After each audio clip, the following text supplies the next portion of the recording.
വിഴിഞ്ഞം ഓഹരി കൈമാറ്റത്തിൽ പ്രതിപക്ഷം പ്രതിഷേധം കടുപ്പിക്കുമ്പോഴും മുഖ്യമന്ത്രി മൗനം തുടരുകയാണ്. സർക്കാർ അറിഞ്ഞില്ലെന്ന സഭയിലെ പ്രതികരണത്തിനപ്പുറം വിവാദങ്ങളിൽ വിശദീകരണമില്ല. കരാർ ലംഘനത്തിൽ നിയമ നടപടി സ്വീകരിക്കുമോ എന്നതിലും വ്യക്തതയില്ല. അതേസമയം വി.ഡി. സതീശന്റെ മംഗലാപുരം യാത്ര ആയുധമാക്കി പ്രചാരണം ശക്തമാക്കാനാണ് പ്രതിപക്ഷ നീക്കം. സർക്കാരിനെ അറിയിക്കാതെ ഓഹരി കൈമാറ്റ നീക്കം നടത്തിയതിൽ എന്തുകൊണ്ട് നിയമ നടപടി സ്വീകരിച്ചില്ലെന്ന ചോദ്യമാണ്.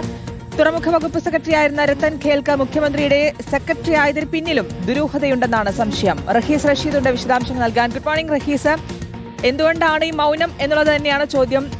സർക്കാർ ഈ കാര്യങ്ങൾ സഭയിൽ പറഞ്ഞതിനപ്പുറത്തേക്ക് കാര്യങ്ങൾ വിശദീകരിക്കുന്നില്ല എന്നുള്ളത്, അപ്പുറത്ത് പ്രതിപക്ഷത്തിന്റെ പ്രതിഷേധത്തിലൊക്കെ അടക്കം കാര്യങ്ങൾ പോകുമ്പോൾ ഇനിയും മൗനം തുടരുമെന്ന് തന്നെയാണോ മനസ്സിലാക്കുന്നത്? ഗുഡ് മോർണിംഗ് ശ്രുതി, കീർത്തന. ഇതിനകത്ത് ഏറ്റവും ദുരൂഹമായി നിൽക്കുന്നത് മുഖ്യമന്ത്രി വി.ഡി. സതീശന്റെ മൗനം തന്നെയാണ്. ഫിനാൻസ് ബില്ല് പാസ്സാക്കുന്ന അവസാന ദിവസം ചോദ്യോത്തരവേളയിലും സബ്മിഷനുമായി ഈ വിഷയം വന്ന സമയത്ത് അദ്ദേഹം പ്രതികരിച്ചതല്ലാതെ പിന്നീട് ഇതേക്കുറിച്ച് ഒന്നും മിണ്ടിയിട്ടില്ല. ഈ ചൊവ്വാഴ്ച ദിവസവും ക്യാബിനറ്റ് യോഗമുണ്ടായിരുന്നു. ക്യാബിനറ്റ് യോഗത്തിന് ശേഷം വൈകിട്ട് മാധ്യമങ്ങളെ കാണും എന്നറിയിച്ചിരുന്നെങ്കിലും നിയമസഭാ നടപടിക്രമങ്ങൾ വൈകിയതിനാൽ അത് വേണ്ടെന്ന് വെച്ചു. തൊട്ട് പിറ്റേ ദിവസം ബുധനാഴ്ച സാധാരണ നടക്കാറുള്ള മന്ത്രിസഭാ യോഗമുണ്ടായിരുന്നു. മന്ത്രിസഭാ യോഗത്തിന് ശേഷം മാധ്യമങ്ങളെ കാണുന്നതാണ് കുറച്ചു കാലമായി മുഖ്യമന്ത്രി വി.ഡി. സതീശന്റെ പതിവ് രീതി.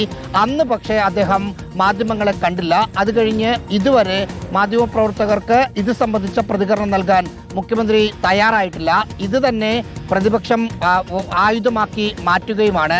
കാരണം ഇതിനകത്ത് എന്തെങ്കിലും കാര്യങ്ങൾ പറയാനുണ്ടെങ്കിൽ അത് മാധ്യമങ്ങളോട് പറയുന്ന രീതി വി.ഡി. സതീശൻ മാറ്റിയോ? ഇതിനിടയ്ക്ക് ആകെ ഒരു വാർത്താക്കുറിപ്പ് മാത്രമാണ് പുറത്തിറക്കിയത്. അത് അദാനി MSC ഡീല് സർക്കാരിനെ അറിയിക്കാത്തതിലുള്ള ബുദ്ധിമുട്ട് അല്ലെങ്കിൽ പ്രശ്നം അദാനി ഗ്രൂപ്പിനെ മുഖ്യമന്ത്രി അറിയിച്ചു എന്ന് പറഞ്ഞ വാർത്താക്കുറിപ്പ് മാത്രമാണ് പുറത്തു വന്നത്. ഈ റഹീസ്, ഇതിലെ പ്രതിപക്ഷ നീക്കമാണ് ഏറ്റവും പ്രധാനപ്പെട്ടിട്ടുള്ളത്. ഇപ്പോൾ ഗുരുതര കരാർ ലംഘനം എന്ന ഒരു വിലയിരുത്തലായിരുന്നല്ലോ, പക്ഷേ ഇതില് കൂടുതൽ നടപടികളൊന്നും എടുത്തിട്ടില്ല. എന്തുകൊണ്ടാണ് നിയമ നടപടി സ്വീകരിച്ചില്ല എന്നുള്ളൊരു ചോദ്യം പ്രതിപക്ഷം ഉന്നയിക്കുന്നുണ്ട്. ഒപ്പം രത്തൻ ഖേൽക്കറിന്റെ നിയമനത്തിന് പിന്നിലും ദുരൂഹതയുണ്ടെന്നുള്ളൊരു സംശയമാണ് പ്രതിപക്ഷം ഉന്നയിക്കുന്നത്. വരും ദിവസങ്ങളിലും ആരോപണം കടുക്കാനുള്ള സാധ്യതയല്ലേ നമ്മൾ മുന്നിൽ കാണുന്നത്? ഉറപ്പായും അടുത്ത ദിവസങ്ങളിലും ഈ വിഷയം ഉന്നയിച്ച് സർക്കാരിനെ പ്രതിരോധത്തിലാക്കാൻ തന്നെയായിരിക്കും പ്രതിപക്ഷത്തിന്റെ തീരുമാനം. പ്രതിപക്ഷത്തിന്റെ നീക്കങ്ങളെല്ലാം മുഖ്യമന്ത്രി വി.ഡി. സതീശനെ ഉന്നം വെച്ചിട്ടാണ്. അതായത് സതീശൻ നേരത്തെ തന്നെ അദാനി MSC ഡീലിനെ കുറിച്ച് അറിഞ്ഞിരുന്നു എന്ന ആക്ഷേപമാണ് പ്രതിപക്ഷ നേതാവ് പിണറായി വിജയൻ അടക്കമുള്ള മുഴുവൻ നേതാക്കളും ഉന്നയിക്കുന്നത്. എന്നു മാത്രമല്ല, അദാനിയുടെ ചാർട്ടേഡ് വിമാനത്തിൽ വി.ഡി. സതീശൻ മംഗലാപുരം സന്ദർശനം നടത്തിയത് ഇതിന്റെ ഭാഗമായിട്ടാണോ എന്ന ആക്ഷേപവും ഉന്നയിക്കുന്നുണ്ട്.